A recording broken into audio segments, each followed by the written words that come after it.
गुढीपाडव्याच्या सणासाठी एकदम सुंदर मस्त आणि सुबक अशा गाठी बनवतोय घरच्या घरी। सगळ्यात आधी आप्पे पात्राला अगदी थोडंसं तूप लावून घ्यायचंय आणि एक दोरा ओला करून आपल्याला त्यामध्ये ठेवायचंय।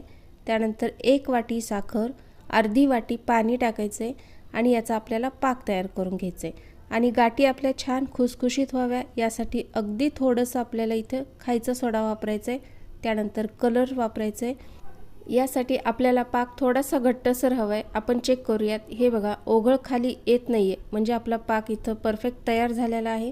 तर लगेचच आपण हे आप्पे पात्रात भरून घेऊयात आणि एक 10 मिनिटांनंतर हे पूर्ण गार झाल्यानंतर आपल्या इथे साखरेच्या गाठी तयार झालेल्या आहेत। तुम्हाला हव्या त्या कलरमध्ये तुम्ही या गाठी तयार करू शकता।